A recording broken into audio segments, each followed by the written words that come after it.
este sermón hoy. Le pedimos a Dios que nos bendiga. Los que se quieran pasar a Facebook, ya vamos a comenzar la transmisión por Facebook. Entonces vamos a ir a la palabra del Señor.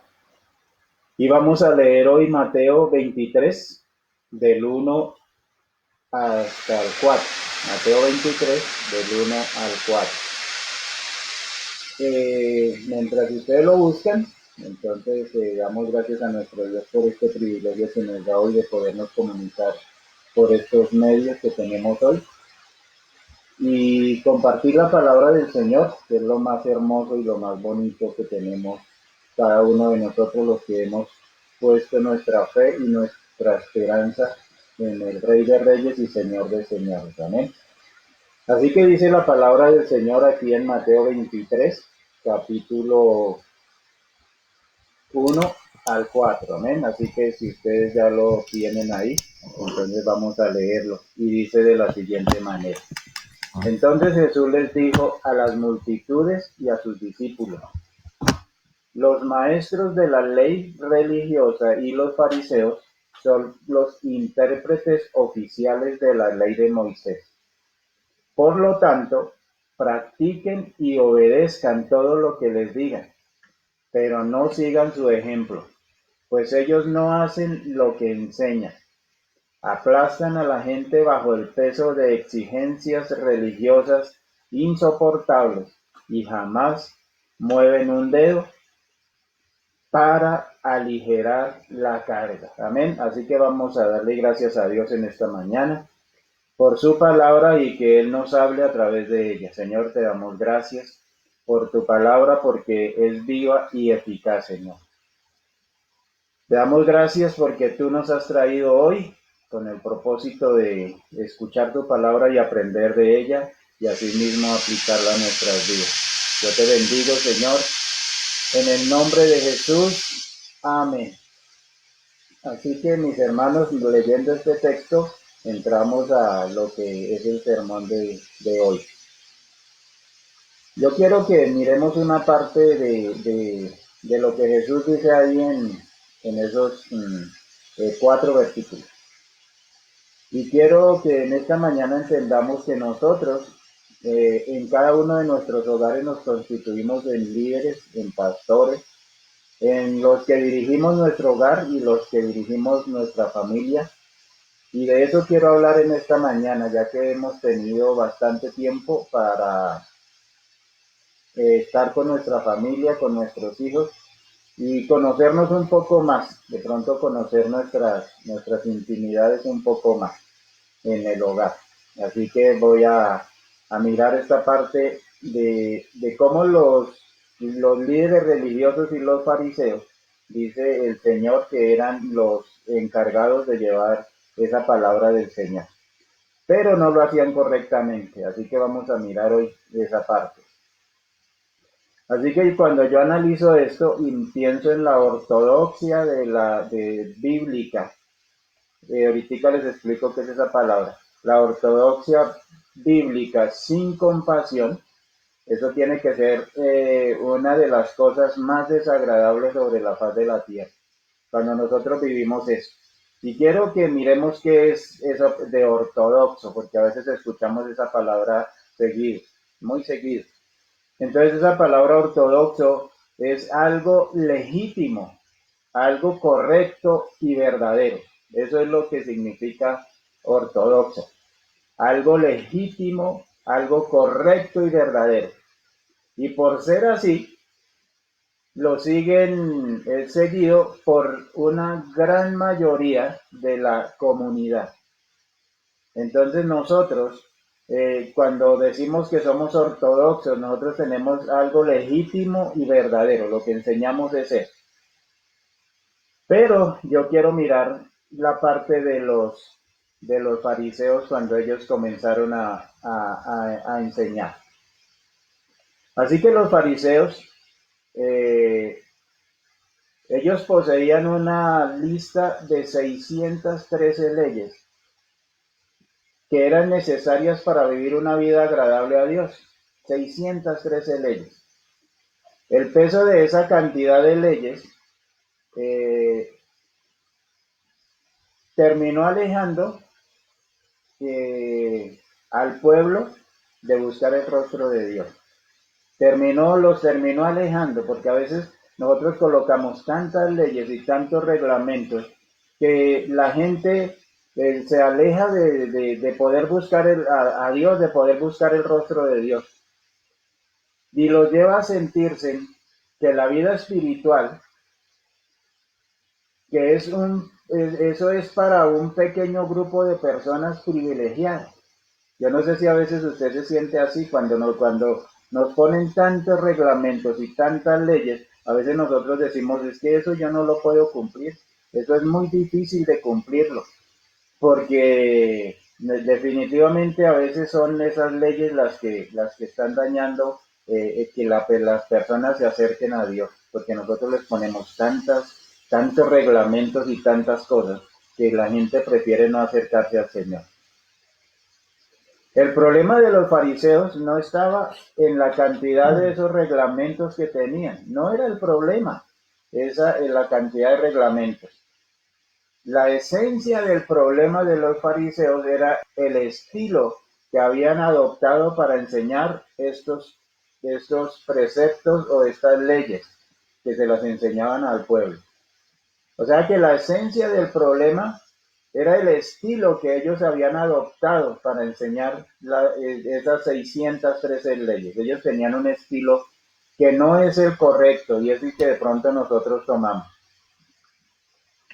Ellos creían que su responsabilidad, la responsabilidad principal, era simplemente decirle al pueblo lo que tenía que hacer, que esa era su responsabilidad.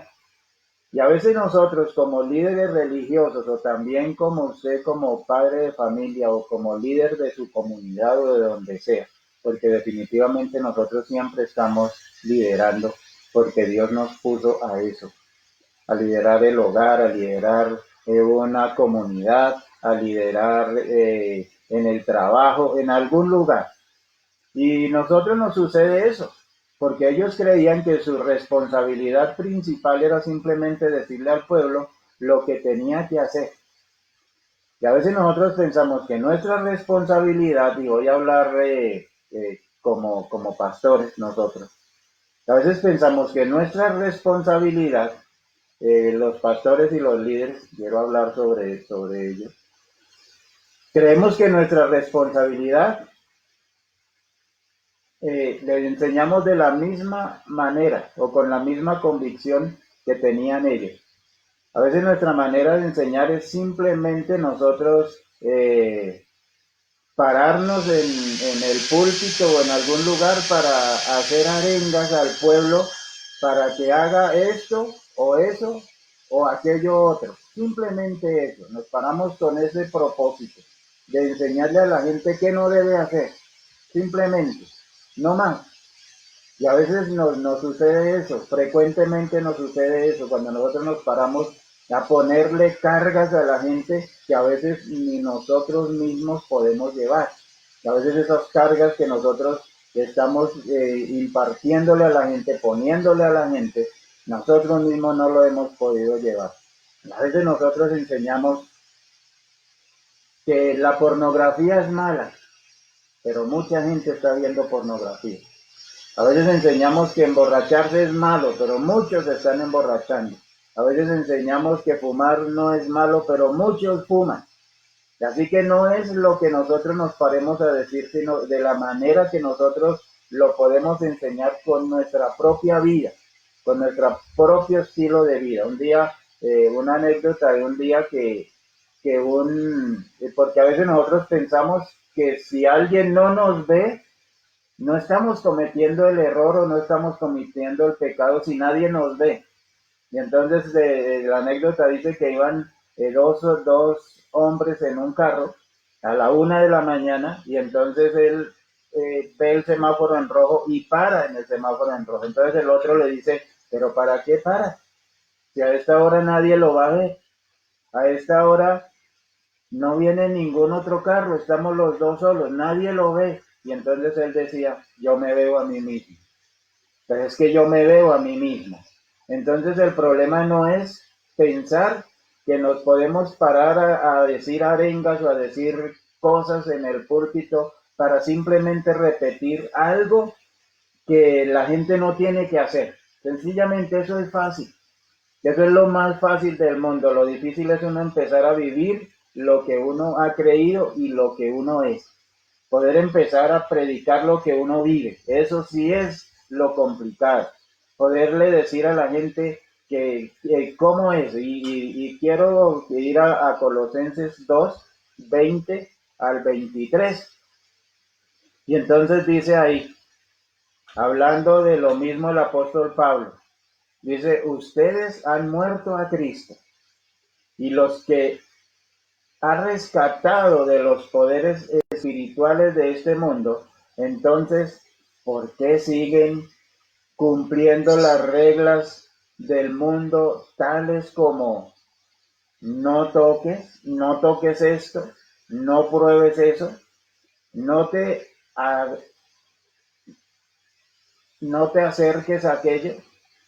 Esas reglas son simples enseñanzas humanas acerca de cosas que se deterioran con el uso. Podrán parecer sabias porque exigen una gran devoción, una religiosa abnegación y una severa disciplina corporal, pero a una persona no le ofrecen ninguna ayuda para vencer los malos deseos. Así que lo que usted y yo estemos enseñando tanto en su casa, como en la iglesia, como en la comunidad, como en todo lo que nosotros a veces somos ejemplo a seguir, o la gente mira que nosotros somos el ejemplo a seguir. Todas esas cosas que nosotros enseñamos y que le ponemos a la gente cargas, esas cosas definitivamente dice que para poco son provechosas. Porque cuando vienen los malos deseos, cuando vienen las tentaciones y cuando vienen ese mal deseo del ser humano, dice que todas esas prohibiciones que la gente hizo sin ninguna convicción, porque es que yo no puedo pretender que mi evangelio, mi predicación, lo que yo vivo, sea basado en simples prohibiciones. Porque necesitamos algo bien especial usted y yo. ¿Sabe qué necesitamos usted y yo hoy? Que entendamos que el Señor dijo, yo me voy, pero no los dejo solos. Les voy a dejar un ayudador. Mire usted, cuando usted vea que usted de verdad ha cambiado, que su conducta ha cambiado, ¿sabe cuándo es? Cuando usted no sienta deseo de hacerlo. Pero si usted lo está dejando de hacer por cumplir una norma, pues usted tarde o temprano la va a infringir, porque necesitamos la ayuda del Espíritu Santo para que el Espíritu Santo nos cambie, transforme nuestra vida. Y el Señor a través del Espíritu Santo cambie mi manera de vivir, mi manera de pensar y mi manera de actuar. Porque si no cambiamos nuestra manera de pensar, de vivir y de actuar, usted puede cumplir todas las normas que quiera, usted puede someterse a cumplir todas las normas, en la mañana, en la tarde, lo que le digan que haga, usted lo puede hacer, pero eso cuando llegue la tentación, de nada le va a servir. Así que lo que nos va a servir a nosotros para poder seguir adelante en todo lo que nosotros hacemos y en todo lo que nosotros practicamos, es que el Espíritu Santo cambie mi vida. ¿Por qué nosotros, la palabra dice que somos nuevas criaturas? Porque cuando el Espíritu Santo entra en mi vida y empieza a cambiarme, entonces soy una nueva criatura. Y entonces la Biblia dice, el que robaba, no robará más. El que adulteraba, no será más adúltero. El que se emborrachaba, no será más borracho. Pero no por cumplir unas leyes, no porque lo miren los vecinos, no porque lo miren los demás, es porque su vida de verdad cambió y su vida ahora es nueva. Entonces ahí es donde nos damos cuenta que no son las normas.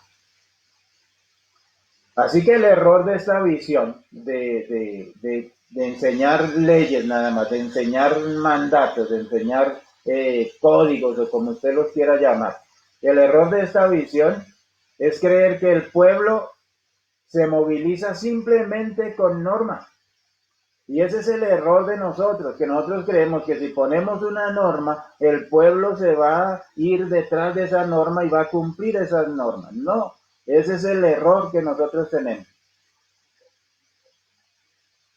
El exceso de normas acaba por colocar cargas pesadas en los hombros de nuestra gente. Ese exceso de normas es lo que empieza a cargar al pueblo. Ese exceso de normas es lo que empieza a que el pueblo pierda el amor hacia Dios, el compromiso hacia Dios, el amar a Dios como dice la Biblia sobre todas las cosas. Esas cargas que nosotros le imponemos a la gente. Y cuando le colocamos esas cargas pesadas en los hombros a nuestra gente, empieza a menguar su vida espiritual. Porque ya no quiere buscar en oración al Señor, sino quiere simplemente cumplir unas normas para sentirse bien delante del pastor, delante del papá, delante de la mamá, delante de la comunidad. Sencillamente cree que cumpliendo esas normas, que el Señor lo va a llevar a otro nivel. Y no es así. El Señor nos lleva a otro nivel cuando nosotros de verdad entregamos nuestras cargas a Dios. Y entregamos todas esas cargas que son demasiado pesadas para nosotros. Y entonces comenzamos a buscar al Señor. Comenzamos de verdad a buscar a Dios. Entonces, sin ningún reproche, sin buscarle la lógica a las cosas, porque es que nosotros a veces cuando le buscamos la lógica a las cosas, ahí es donde viene el error y ahí es donde viene la caída del ser humano. Así que nosotros no podemos pretender que viviendo la vida así, nosotros podamos continuar llevando una vida agradable a Dios. No solo con normas es la vida, no solo llevando esas normas es la vida cristiana. Sencillamente nosotros tenemos que aprender que esas normas no nos van a llevar a ningún otro lado. Así que nosotros, cuando miramos el ejemplo del Señor, cuando miramos qué es lo que Dios nos dejó como ejemplo, así que miramos que la responsabilidad de todos los pastores y líderes no es únicamente exhortar a que se cumplan normas. Debemos estar dispuestos a acompañar al pueblo en el intento de implementar lo que le hemos enseñado. No solo normas, sino lo que les hemos enseñado de la parte espiritual, de la parte bíblica y de lo que nuestros líderes y nuestra gente aprende. Así que tenemos que implementar eso, acompañarlos, hacerles un acompañamiento a cada uno de ellos. Y no solamente, y por eso les digo, cuando hablamos de esto, no es solamente hacer el acompañamiento cuando les digo que tenemos que ayudarlos y hacerles el acompañamiento. No es solamente a la gente que le predicamos, es también a nuestros hijos, a las personas que están a nuestro lado, a los que nosotros les empezamos a enseñar el Evangelio. Tenemos que hacerles un acompañamiento para que ellos comprendan y entiendan qué es el Evangelio. El buen pastor anima, pero también se pone a la par de la gente y les ayuda a vivir conforme a la verdad. Ese es el buen pastor, el que no solamente anima a la gente, porque a veces nosotros nos volvemos animadores o motivadores, y simplemente eso, pero es el que acompaña a la gente, el que le ayuda a vivir y llevarlos a la verdad. Eso fue lo que hizo nuestro propio pastor de pastores, el Señor Jesús. El Señor Jesucristo hizo lo mismo. Animó a sus discípulos a caminar en la verdad que Él les había enseñado, pero también se puso al lado de ellos y les mostró cómo hacerlo. ¿Saben que esa es la gran diferencia? Cuando no solamente yo les enseño, cuando yo no solamente estoy en la iglesia para lanzar arengas y decir háganlo o no lo hagan, ¿Sabe qué es lo que tenemos que hacer cada uno de nosotros? Acompañarlos, ir al lado de ellos para decirles cómo hacerlo, porque ellos necesitan en este momento a alguien que les muestre el camino, cómo se hace, no simplemente con teorías, porque nosotros somos muy buenos para dar teoría, pero muy malos para enseñar la práctica. Así que nosotros tenemos que aprender del Señor Jesucristo, lo que Él hizo, lo animó a sus discípulos a caminar en la verdad que Él mismo les había enseñado, pero también se puso al lado de ellos y les mostró cómo hacerlo. Así que es lo que nosotros tenemos que hacer. Cuando volvió Él al Padre, cuando el Señor Jesús vuelve al Padre, convocó al Espíritu Santo para que continuara con esta tarea. O sea que Él no nos dejó solos. Él dijo, no, yo me voy, pero no los dejo solos, les dejo el Espíritu Santo.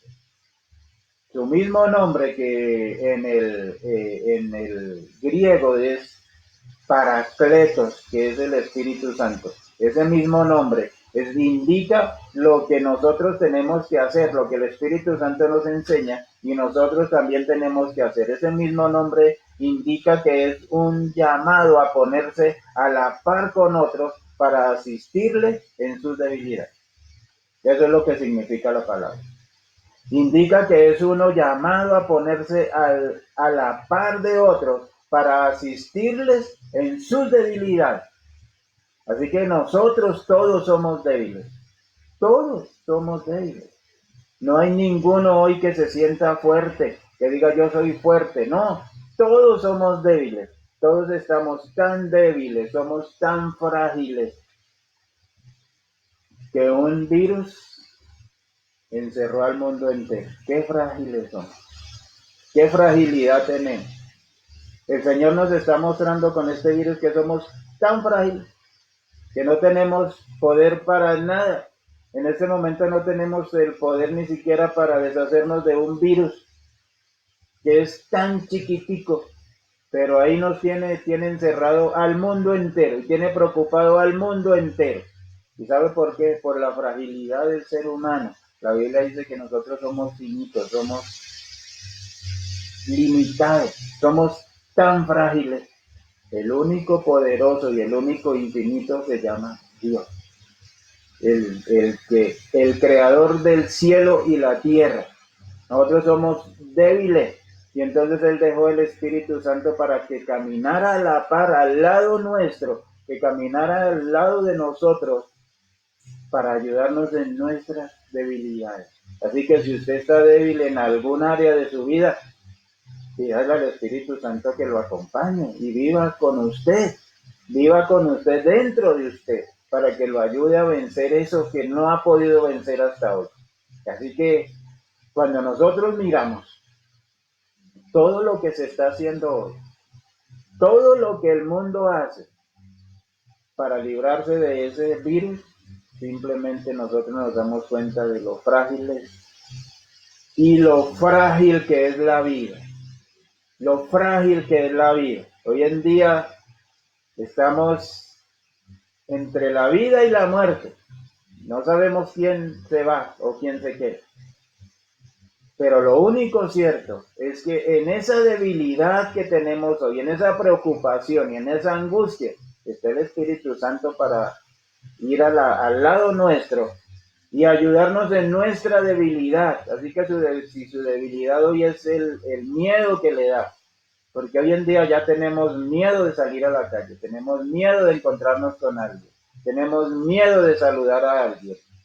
Pídale al Espíritu Santo que lo ayude en esa debilidad, no para volvernos fuertes y ir a hacer cosas que no debemos hacer, sino para que nuestra fortaleza sea la confianza en el Señor. No para ir a hacer cosas, no para mostrarnos héroes, no, sino sencillamente en nuestra debilidad también a poder ayudar a otros. Y eso es lo que marca la diferencia entre un pastor de púlpito y un pastor con olor a oveja. Y cuando hablo de pastores y líderes, es también en su casa. Usted tiene que bajarse al nivel de sus hijos, porque no es lo mismo que vivimos nosotros en el tiempo que nosotros fuimos adolescentes y jóvenes a lo que está viviendo un adolescente y un joven hoy. Para acompañarlo, para ser un pastor que vaya con su hijo, con su hija, o un pastor de la iglesia, o como se llame, cualquier líder religioso, que no simplemente sea de púlpito, sino que acompañe a sus fieles y acompañe a sus ovejitas en los procesos que estamos pasando. Y esta es la gran diferencia. El primero, que es el pastor de púlpito, solamente exhorta. Y por esta razón la gente que está con él se siente frustrada, porque necesita quien les muestre el camino a seguir. Y no hay quien. No hay quien. El segundo pasa tiempo acompañando, mostrando y corrigiendo al pueblo para que aprenda cómo caminar con el Rey de Reyes y Señor de Señores. Eso es lo que tenemos que hacer nosotros. No nos dediquemos solo a dar cátedra y a hacer arengas para que la gente cumpla unas normas que muchas veces nosotros nos hemos inventado. Que muchas veces sin estar en la Biblia nosotros nos inventamos. Para que la gente la cumpla y así creernos que somos fuertes y que la gente nos tiene que obedecer. Y aquí no cabe el dicho que dice que el que manda, así mande mal. No cabe ese dicho acá. Acá no es del que manda, acá no es del que sea más fuerte, sino acá es como dijo el Señor, el que es débil, entonces será fuerte. Y el que quiera ser el primero, entonces sírvale a sus hermanos. De eso se trata el Evangelio. No se trata de imponer, no se trata de creernos más, no se trata de que si yo soy el líder se hace lo que yo diga, no, acá se hace lo que el Señor diga y lo que la palabra de Dios diga, no lo que yo crea ni lo que yo piense, sino lo que la Biblia dice, eso yo hago y usted lo tiene que hacer también. Y por último, no ponga cargas tan pesadas a su gente que ni siquiera usted puede llevar. No ponga esas cargas pesadas. No ponga esas cargas tan pesadas que definitivamente ni usted las puede llevar. Ni usted las ha podido cargar, pero se las quiere poner a otros. Así que lo que usted le predique a la gente, que sea lo que usted puede vivir, no lo que no ha podido vivir, no una mentira, sino simplemente enséñele. Y si le va a enseñar a sus hijos, enséñele también de lo que usted ha podido vivir y enséñele de su experiencia, enséñele de las cosas que usted vivió y cómo Dios lo sacó de eso. Porque nosotros tenemos ese principio. Y dice la Biblia lo que empezamos a leer. Los maestros de la ley religiosa y los fariseos son los intérpretes oficiales de la ley de Moisés. Por tanto, practiquen y obedezcan todo lo que digan, porque ellos estaban leyendo la Biblia y cuando se lee la Biblia no hay opción de dar ninguna opinión a favor o en contra. Nosotros sencillamente tenemos que obedecer lo que dice. Yo no tengo que ponerme a buscarle lógica, simplemente si dice, yo lo obedezco y ya. Dice, pero no sigan su ejemplo, pues ellos no hacen lo que enseñan. Aplastan a la gente bajo el peso de exigencias religiosas insoportables y jamás mueven un dedo para aligerar esa carga. Jamás mueven un dedo. Son implacables. Lo que la ley dice, dice. Y muchos están en disciplina porque llegó tarde, porque no hizo esto, porque no hizo aquello, porque no me sirvió, porque no llegó a tiempo. No. Sencillamente, mi hermano, usted tiene que aligerar las cargas, porque a veces usted está poniendo cargas y yo estoy poniendo cargas que ni siquiera nosotros hemos podido llevar. Entonces, vuelvo al comienzo y les digo, la ortodoxia bíblica sin compasión, eso tiene que ser algo, eso tiene que ser una de las cosas más desagradables sobre la faz de la tierra. Y les repito otra vez, ¿qué es ortodoxia? Es algo legítimo, algo correcto y verdadero.